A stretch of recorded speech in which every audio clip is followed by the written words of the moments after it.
정의와 긍휼과 믿음이라는 말씀으로 은혜 나누고자 합니다. 마태복음을 지금 계속 한 주 하나씩 이렇게 강해하고 있는데, 오늘 마태복음 23장은 어떤 부분이냐면 바리새인과 서기관들에 대해서 막 뭐라고 하는 거예요. 그래서 너희들이 화가 있을 거야, 너희도 뭐 할 거야, 그렇게 하니까 이것을 딱 설교하려니까 좀 본문을 잡기가 조금 애로사항이 있더라 생각이 들었어요. 그래서 어떻게 할까 했는데, 바리새인과 서기관에게 얘기했던 예수님의 화가 있는데, 너희들은 화를 당할 거야, 심판을 당할 거다, 그런 얘기 있었는데, 그래도 그 부분 중에 한 부분 타이틀을 뽑아서 또 은혜가 되는 부분도 있겠다 해서 잘 찾아보니까 오늘 이 말씀, 정의, 긍휼, 믿음이라는 말씀으로 같이 은혜 나누고자 합니다. 오늘 우리에게 있어서 요즘 예수님 믿는, 오늘 우리 예수님 믿는 사람들이 우리나라에 지금 20% 정도 됩니다. 20%가 좀 되지 않거나 거의 20% 가까이 정도 되는. 그래서 적어도 과거에 옛날에 이런 1900년대 초에 비해서는 굉장히 많은 숫자가 있는 겁니다. 물론 요즘에 코로나 때문에 오히려 믿음의 숫자가 좀 줄어드는 경향이 있고, 또 젊은 층에서, 우리 청년들 층에서 확실한 그런 감소세가 보이기도 한다라는 얘기도 있어요. 그럼에도 불구하고 여전히 개신교가 오늘 우리 믿는 사람들이 굉장히 많다라는 거, 전체적인 숫자를 따져보면. 그런데 오늘 오늘 우리들에게 있어서 예수님이 이 시대를 향해서 오늘 우리에게 주신 말씀, 바리새인과 서기관들에게 주는 말씀이 결코 그들에게 주는 말씀뿐만 아니라, 오늘 믿는 크리스찬, 오늘 나는 여전히 예배를 드리고 있고 하나님을 믿는, 예수님을 믿는 사람이지만 나에게도 주는 메시지가 있다는 겁니다. 내가 주일날 이렇게 나와서 예배를 1시간을 드리고 우리가 해서 가는데, 또 5일까지 있다가 더 하고 들어가는데, 오늘 우리의 삶이 하나님께서 정말 향기가 나기도 하고, 때로는 내 믿음이 살아있기도 하고, 내 믿음이 참 운동력이 있기도 하고, 이런가? 아니면 바리새인과 서기관을 얘기했던, 예배는 드리는 나는 크리스찬인데 전혀 영향력 없는 그런 사람으로 나는 살아가고 있는가? 한번 생각해보는 시간이 되기를 바랍니다. 자, 첫 번째, 정의와 긍휼과 믿음. 첫 번째, 정의에 대해서 생각해 보겠습니다. 자, 23절 같이 있습니다. 시작. 화 있을 진저 외식하는 서기관들과 바리새인들이여, 너희가 각하와 회양과 근체의 11조는 부리되 율법에 더 중한 바와 정의와 긍휼과 믿음은 버렸도다. 그러나 이것도 행하고 저것도 버리지 말아야 할지니라. 아멘. 자, 화 있을 진저 그랬습니다. 화가 있다, 심판이 있다라는 겁니다. 외식하는 그랬어요. 외식하는 것은 말하면 진실되지 않은 마음의 상태를 외식이라고 하는 겁니다. 바리새인과 서기관들이 하나님을 말씀을 연구하는 사람들이에요. 하나님의 말씀을 가르치는 사람들인데, 겉으로 드러나는 것과 마음의 진실과는 분명히 차이가 있고 진실되지 않다는 겁니다. 결과적으로 그런 바리새인과 서기관들을 예수님이 책망했습니다. 그런데 어떻게 보면 바리새인과 서기관들은 대단한 사람들 중이었습니다. 왜냐? 일주일에 적어도 한두 번은 끊임없이 금식을 하는 사람들이었습니다. 그리고 그들은 정한 시간이 되면 어김없이 나와서 하나님 앞에 예배를 했던 사람들이에요. 찬양도 하고 기도하고 하나님 앞에 예물을 드리기도 하고, 다른 사람들한테 또 돈을 짤랑짤랑거리면서 이것을 이웃한테 돈을 나눠주기도 했고, 다음에 보면 결코 이 사람은 부족함 없는 사람들이다. 겉으로 보기엔 대단한 사람들이었습니다. 그런데도 불구하고 그들을 외식이라고 했다는 거예요. 진실되지 않다라는 겁니다. 일례로 뭐가 있었냐? 여기서 보면 박하, 회양, 근처에 11조라는 게 나옵니다. 박하는 뭐냐면 박하는 음식을 향기롭게 만드는 아주 작은 풀입니다. 이것은 약재로 쓰입니다. 약재로 쓰여요. 그리고 회향과 근체가 있는데 이 근체는 백색의 꽃을 피우는데 이 열매는 자극적인 매운맛을 냅니다. 그래서 조미료, 향료, 약재로도 씁니다. 그러니까 또 다른 말에서는 또 회향과 근체가 같은 말로 쓰이기도 한데, 그러니까 결국 뭐냐면 이것은 약재로에 쓰이는 건데 이 약재로에 쓰이는 것을 많이 재배하지 않습니다. 조금만 재배해요, 대부분.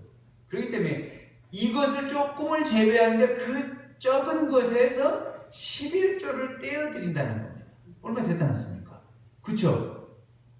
여러분, 월급의 11조를 떼기는 딱 크니까 하지만 가끔씩 우연찮게 뭐 생기는 거 있잖아요. 우연찮게 갑자기 길에서 주었거나 아니면 다른 사람이 우연찮게 나한테 5,000원이라도 줬거나 뭐 이런 것들 10조 떼기 힘든데요. 근데 이 사람들은 바리새인과 서기관들은 회양, 박하, 근체 이것들의 11조를 정확히 구별해서 냈다라는 겁니다. 그리고 굉장히 심각하게 받아들였어요. 반드시 드려야 한다는 거. 그런데 불구하고 그들은 이 11조 드리는 것도 중요하게 생각하는데 더 중요한 게 뭐냐? 율법에 있어서 하나님의 말씀하신 정의 이것을 하지 않았다는 겁니다. 더 중요한 정의에 대해서는 하지 않았다는 겁니다. 그러면 정의가 뭐냐? 정의는 크라이시스라는 이 헬라어 단어인데 이것은 성경 신약성경은 거의 심판이라는 뜻으로 쓰였어요. 근데 다른 이 오늘 본문에서는 공의, justice. 그러니까 정의라는 겁니다. 이거 다시 한번 얘기하면 자기 이웃에게 대해서 올바르게 처신하고 말이나 행실에 있어서 어떤 사람에게도 해를 끼치지 않는 것. 이것이 바로 정의라는 겁니다. 자기 이웃에게서 올바르게 처신하고 말이나 행실에게 있어서 다른 사람에게 해를 끼치지 않는 것이 정의라는 겁니다. 그런데 바리새인과 서기관들은 자기가 자랑을 하고 자기의 이 외식된 예배를 드리고 다른 사람에게 이웃에게 돈을 나눠주기도 하고 자기는 금식을 하고 했던 자기는 잘하는데 다른 사람은 경우가 때로 안 되어서 어떤 사람은 맨날 일을 해야 할 수밖에 없는 사람들이 있어요. 시간이 부족해서. 그런 사람들 너 금식 안 하냐? 또 그리고 자기 먹기도 힘든 사람한테 너 왜 다른 사람 안 도와주니? 난 하루에 2번 하는데 넌 왜 예배 안 드려? 그 사람들은 일주일에 1번 예배 드리는 것도 참 잘하는 거지만 자기는 그렇게 얘기했다는 거예요. 그래서 다른 사람에게 올바르게 처신을 하지 않았다는 겁니다. 어떤 사람에게 때는 해를 끼치기도 하고 가난한 두렵던 넣었던 여인에게 너는 하나님 앞에 제대로 바치지 않았다라고 오히려 그 사람들을 책망하는 것을 보여주고 있다는 겁니다. 이것은 율법의 정의가 아니라는 겁니다. 하나님의 말씀하신 정의하고 다른 삶을 바리새인과 서기관들이 살고 있었다라고 말하고 있습니다. 이사야서에서 예수 그리스도에 대해서 이렇게 말하고 있습니다. 42장 3절 그는 상한 갈대를 꺾지 아니하며 꺼져가는 등불을 끄지 아니하고 진실로 정의를 시행할 것이며 그는 쇠하지 아니하며 낙담하지 아니하고 세상에 정의를 세우기를 이르리니 섬들이 그 교훈을 앙망하리로다. 이분이 바로 예수님이 정의를 세우는 방법이라는 겁니다. 상한 갈대를 꺾지 않는다는 거예요. 꺼져가는 등불도 끄지 않는다는 겁니다. 이것이 정의라는 겁니다. 쇠하지 아니하고 낙담하지 아니하고 세상에 하나님의 말씀 세우는 것에 했다라는 겁니다. 오늘 저와 여러분이 그런 정의가 있기를 소원합니다. 정의는 내가 외치고 횃불을 들고 깃발을 든다고 해서 이게 정의가 아니라 그들을 꺾지 않는 겁니다. 그들에게 해를 끼치지 아니하고 약한 자를 오히려 돌보는 것, 이것이 바로 정의라는 겁니다. 오늘 제가 이 말씀을 하니까 제가 지난주를 돌아보니까 참 나는 정의를 행하지 않는구나 이런 생각이 들었어요. 제가 우리 이제 아침마다 운동하는데 제가 이제 아침에 운동하는 것 중에 이제 테니스 있죠. 테니스를 해서 저는 테니스가 올해 하나의 목표가 이제 제가 운동하는 곳에 이제 많은 클럽들이 있지만 그 여러 클럽들 중에서 제가 넘버원이 돼야겠다. 이렇게 했는데 그거 하나 있고 또 다른 편에서 뭐였냐면 나는 매너도 넘버원이 돼야겠다. 이런 것이 있었는데 가만히 보면 나는 실력에서 넘버원을 하려고 하지만 실제적으로 매너에 있어서 넘버원 이것도 해야 하는데 그건 잘 까먹고 하지 않았다는 거예요. 그래서 다른 사람이 좀 하면 그 사람들의 마음을 돌봐주고 내가 좀 참고 해야 하는데 그러지 못했던 거예요. 그러면서 다른 사람이 막 화를 낼 때 막 나도 막 똑바로 해 막 눈을 붉히고 그래서 나는 정의를 행하는 상갈대를 꺾지 아니하고 꺼져가는 등불도 돌아오시는 예수님을 나는 정의를 행하지 않았구나 하면서 제가 말씀을 보면서 회개가 됐습니다. 오늘 우리의 삶 가운데 정의를 세우는 오늘 우리의 모습들이 될 수 있기를 축복하고 소원하고 저도 열망되기를 바랍니다. 아멘. 자, 두 번째 정의와 긍휼과 믿음. 두 번째는 긍휼입니다. 23절을 다시 한번 읽습니다. 시작. 화 있을진저 외식하는 서기관들과 바리새인들이여 너희가 각하와 회양과 근처의 11조는 누리되 율법에 더 중한 바 정의와 긍휼과 믿음은 버렸도나 그러나 이것도 행하고 저것도 버리지 말아야 할지니라. 아멘. 자, 여기에서 중요한 사실에 대해서 한 가지 짚고 넘어갈 건 뭐냐면 바리새인들이 했던 믿음의 행동들, 예배의 행위들, 금식일 일주일에 한두 번씩 할 뿐만 아니라 그들이 예배를 하루에 2번씩 기도하고 또 그리고 이웃을 돌봐줬던 그런 행위들을 결코 버려서는 안 된다라는 겁니다. 중요한 정신은 이 더 중요하나 실제적으로 정신이 중요하다고 해서 그들의 행위 자체를 버리면 되지 않는다는 겁니다. 오늘 우리가 하나님 앞에 나와서 예배를 드리는 이 행위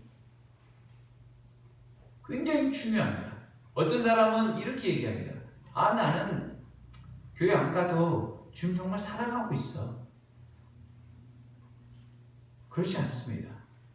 예배를 하고 마음으로 주님을 간절히 사랑하는 것입니다.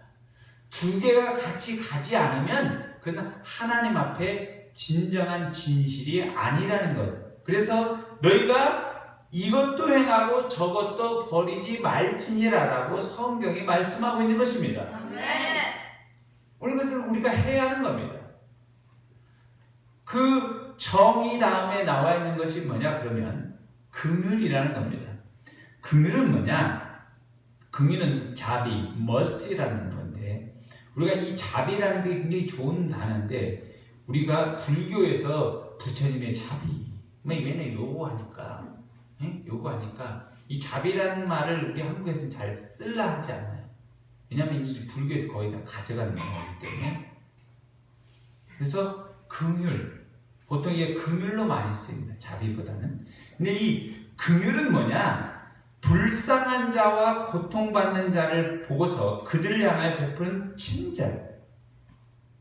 이 바로 긍휼입니다. 죄에 빠져서 하나님의 떠나버린 사람들을 향한 하나님의 긍휼. 예수님의 십자가를 통해서 죄인을 하나님의 자녀로 삼아주신 것. 이게 바로 긍휼입니다. 우월한 자가 열등한 자에게 베푸는 은혜가 바로 긍휼인 것입니다. 오늘 우리에게 하나님은 끊임없이 우리 인간이 하나님을 떠나고 배신하지 않습니까? 하나님을 모른다. 우리가 좋은 일 있고 기분 좋고 살만하면 하나님 잘 안 찾아요. 그렇지 않아요? 잘 안 찾는 거예요. 저도 막 힘들고 어렵고 막 그래야 더 기도가 나고 막 뜨겁고 막 정신 번쩍 들고 그러지, 좀 편하면 약간 기도가 좀 느슨해지는 것입니다. 근데 오늘 끊임없이 우리가 그런 가운데 우리가 하나님을 떠나고 죄를 지어요. 하나님 앞에 원수가 되는 겁니다. 그런 우리 인간, 하나님을 싫다고 떠난 우리에게 하나님은 뭡니까? 예수님을 십자가에 못 박고 죽게 하시고 내가 너를 사랑한다. 오늘 우리에게 긍휼을 주십니다. 예수님의 십자가의 긍휼을 보여주시는 것입니다. 예수님만 믿기만 하면 내가 너 자녀 삼아주고 아들 삼아주겠다.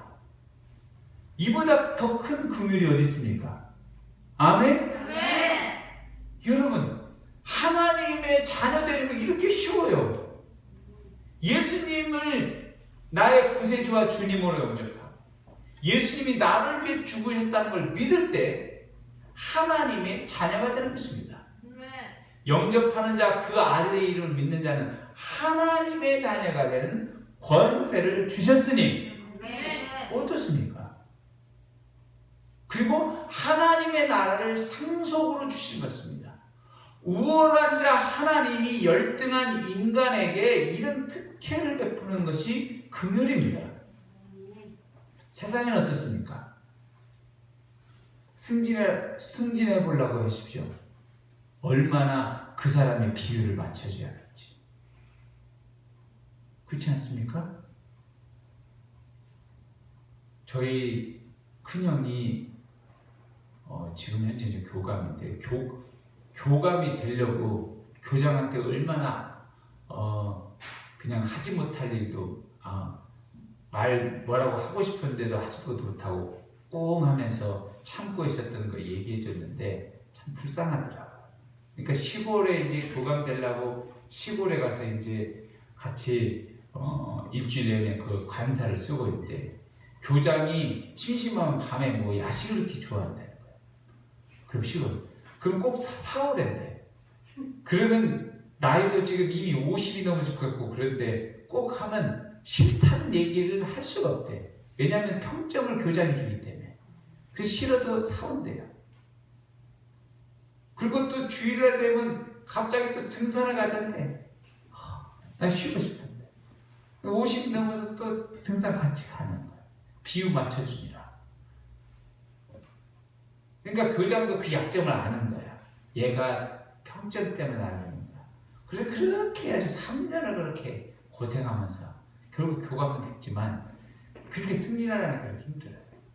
사회에서도 마찬가지예요. 그렇지 않습니까? 뭔가 조금만 뭐 바라는 거 있고 뭐 얻는 거 있으려면 그렇다라는 거예요. 그런데 예수님 어떻게 합니까? 하나님의 자녀가 되는 걸 무상으로 예수님의 십자가를 믿기만 하면 준다는 겁니다. 이게 긍휼인 것입니다. 십자가에 피 흘려서 누구든 영접하기만 하면 은혜를 주신다는 겁니다. 이것이 긍휼입니다.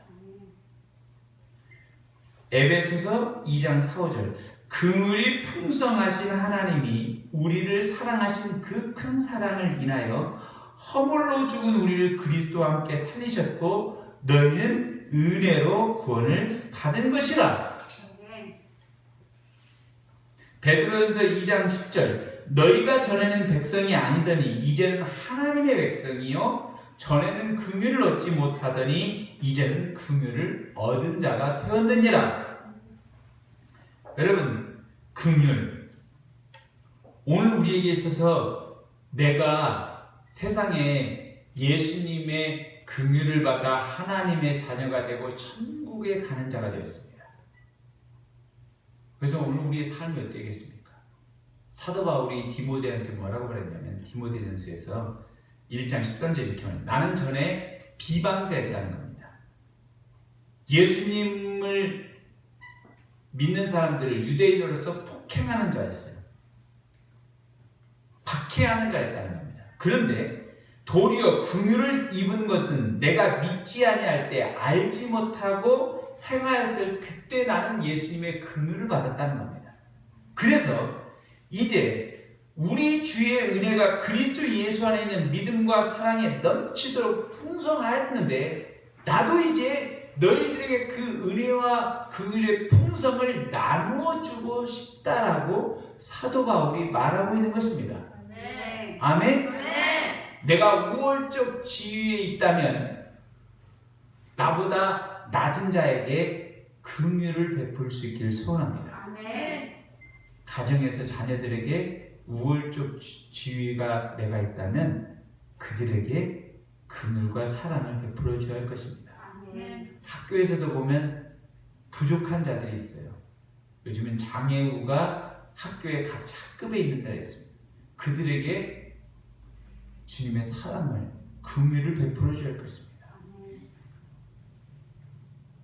나보다 나이가 좀 적고 잘 알지 못하고 경험이 작은 자들에게 긍휼을 베풀어 줘야 될 줄 믿습니다. 아멘. 그때 진정 하나님 아버지께서 기뻐하시고 예수님의 십자가의 핏값이 결코 헛되지 않음을 오늘 우리의 긍휼을 통해서 하나님이 인정하시고 기뻐하실 줄 믿습니다. 아멘.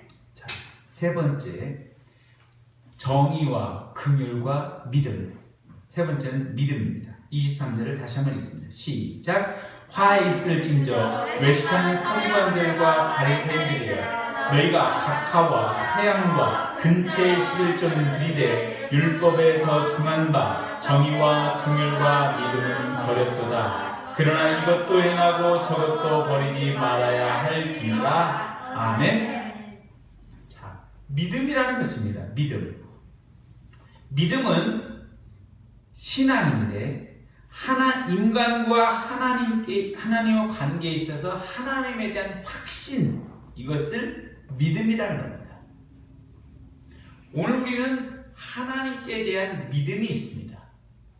예수님을 구세주와 주님으로 영접한 이 믿음이 있습니다. 오늘 우리에게서 중요한 것 가운데 한 가지가 믿음이라는 겁니다. 오늘 믿음은 부족함을 커버해 줍니다. 네가 부족하지만 믿음을 통해서 하나님께서 그 부족함을 커버해 주시고 덮어 주시는 것입니다. 네. 오늘 우리가 죄인이지만 믿는 자를 하여금 오늘 우리의 죄를 덮어 주는 겁니다. 네. 이것이 하나님의 은혜입니다. 자녀가 어떻습니까? 자녀가 아무리 많은 이 잘못을 하고 그럴지도 어떻게 합니까? 자녀이니까. 내 자녀라는 그 믿음이 확실하니까 자녀의 허물을 덮어주는 겁니다. 부족해도. 그렇지 않습니까? 하나님께서 오늘 우리에게 이 믿음을 원하는 것입니다. 로마서 4장 20절 믿음이 없어 하나님의 약속을 의심하지 않고 믿음으로 견고하여져서 하나님께 영광을 돌리고 약속하신 것을 능히 이루실 줄 확신하였노니 오늘 우리는 이 세상 가운데 하나님께 대해 세상에서 좀 부족해요. 능력도 부족하고 실력도 부족하고 가진 것도 부족하고 다른 것도 하지만 오늘 믿음만큼은 확실하고 견고해지라고 말하고 있습니다. 네. 그러면 내가 너머지 채워주겠다는 겁니다. 아멘? 아멘. 이스라엘 사람들이 홍해를 건널 때 혹시 홍해를 건널 때 그들에게 필요했던 건 뭡니까? 애굽의 바로 왕이 타고 있던 철병거, 이 멋진 황금마차가 안 했다는 겁니다. 오직 믿음으로 네가 믿음만 가지고 있으면 홍해 바다를 건널 수 있게 해주겠다는 겁니다. 네가 요단강을 건널 때도 마찬가지였습니다. 여리고 성을 무너뜨릴 때 너희는 무기를 가지고 있지 않지만 믿음만 가지고 있으면 내가 여리고 성을 무너뜨려 주겠다라고 말하고 있는 것입니다. 이 시대에 오늘 우리에게 주님이 원하시는 것은 믿음입니다. 그러면 나머지 채워주는 겁니다. 아멘? 이 시대는 실력 있는 자를 하나님이 찾는 것이 아닌 믿음 있는 자를 찾는 것입니다. 세상에서 여러분 실력 있는 사람을 찾을 것 같죠? 아니에요. 믿는 사람을 찾습니다. 세상도 잘 보십시오. 실력 있는 사람을 찾은 게 아니라 진정 믿는 사람을 더 찾다라는 겁니다. 그래서 여러분 실력도 중요하지만 믿음 있는 사람, 정말 하나님을 진실하게 믿는 사람이 되길 바랍니다. 그래서 애굽을 구했던 사람이 누굽니까? 요셉이라는 것입니다. 요셉이 감옥에 갇혀서 정규교육은 받지 못했지만 그 믿음을 통해서 이 실력을 커버해 주시고 하나님이 미래를 예언해 주시고 말씀해 주시는 것입니다. 그 은혜가 있길 소원합니다. 자, 그래서 그 다음에 뭐라고 말하냐면 24절을 같이 읽습니다. 시작. 맹인된 인도자여 하루살이는 걸러내고 낙타는 삼키는도다. 아멘. 자, 이 말씀이 뭐냐면 맹인된 인도자여 하루살이를 걸러내고 그랬어요. 이스라엘은 포도주를 이렇게 거의 모든 식사와 음료처럼 많이 이렇게 먹습니다. 근데 포도주를 이렇게 만들 때 이 포도주를 병에다 넣고 어떤 자루에다 넣고 하면 삭히게 되죠. 삭히게 되면 우리나라에서 삭히면 매실 같은 거 담그면 뭐가 생깁니까? 초파리가 생기죠. 그럼 모릅니까? 초파리가 많이 달라붙어요. 삭히는 거에서 냄새가 막 독하기 때문에. 그리고 이 파리도 굉장히 좋아요. 하루살이 같은 게 다 딸리는 겁니다. 그러니까 포도주에 이스라엘에서 담그면 하루살이들이 많이 생긴 거예요. 그 하루살이가 있기 때문에 항상 포도주를 먹으려면 이 망에다가 이 걸러내고 먹어야 돼요. 맹인들은 하루살이를 걸러내는 것이 굉장히 신경을 쓰는데 낙타를 입으로 삼킨다는 거예요. 바리새인들이 그렇다는 겁니다. 하루살이 걸러내는 건 정말 신경 쓰는데 낙타를 어떻게 삼킬 수 있습니까? 못하는 겁니다. 그런데 그렇게 하고 있다는 거예요. 정말 중요한 이 작은 것들은 심각하게 여기고 큰 것들은 중요하게 여기지 않는다는 겁니다. 하나님의 말씀, 정의, 긍휼, 믿음은 아무렇게나 내팽개친다는 겁니다. 그냥 먹어버리고 중요하지 않게 여긴다는 겁니다. 그 바리새인의 모습이라고 말하고 있습니다. 오늘 우리의 삶이 정말 믿음 가운데 그런 작은 것에 오늘 우리가 매여 있는 것이 아닌 하나님께서 무엇을 원하시는지 성경에서 무엇이 하는지 생각해보고 하나님의 정의, 긍휼, 믿음을 따라가는 자가 되기를 소원합니다. 아멘. 마지막 이야기하고 마치겠습니다. 우리 현재 교회에서 우리나라에서는 술, 담배, 그리고 우리 교회도 저 자신으로도 얘기할 때 술, 담배에 대해서 집사님 되면 하지 말라라는 얘기를 많이 합니다. 그래서 우리 교회에 다니는 사람은 적어도 술, 담배는 먹지 않는 걸로 우리 한국 교회에서는 여기고 있어요. 근데 이 굉장히 그래서 어떤 직분을 세울 때 술, 담배를 하는 사람은 세우는 걸 꺼려합니다. 교회에서. 그런데 정작 중요한 교회에서 어떤 직분자가 있는데 그 사람이 사기를 치거나 횡령을 하거나 다른 사람에게 이 사업을 하는데 사람들한테 임금을 체불하거나 주는데 그런 것은 중요하게 여기지 않는 겁니다. 정말 개인적인 그 술, 담배 하는 것은 중요하게 여겨서 심각하게 받아들이지만 다른 사람을 사기치고 다른 사람을 떼어먹고 횡령하고 정말 나쁜 사회에서 악을 끼치는 사람 그들은 오히려 직분자로 세우기도 하고 그것은 그렇게 그럴 수 있지 라고 얘기하는 것입니다. 이것이 바로 바리새인의 모습과 다르지 않다는 겁니다. 현재 오늘 우리의 삶 가운데 있어서 정말 중요한 것이 무엇인지 믿는 사람으로서 오늘 우리가 정말 작은 것보다 정말 중요한 것을 심각하게 받아들이는 저와 여러분이 될 수 있기를 소원합니다. 아멘. 그래서 오늘 우리의 삶이 하나님께서 기뻐하시는 하나님께서 진실되게 원하시는 것이 무엇인지 하나님을 기뻐하는 것에 오늘 우리의 삶을 들여져서 살아갈 수 있길 바랍니다. 아멘. 그러나 이것도 행하고 저것도 버리지 말아야 할지니라 이것을 기억할 수 있길 바랍니다. 정신도 참 중요한 하나님 앞에 드려진 예배, 하나님 앞에 드려진 우리의 삶, 기도 이 모든 것들도 버리지 말아야 할 것이라는 것을 깨닫기를 소원합니다. 기도하겠습니다.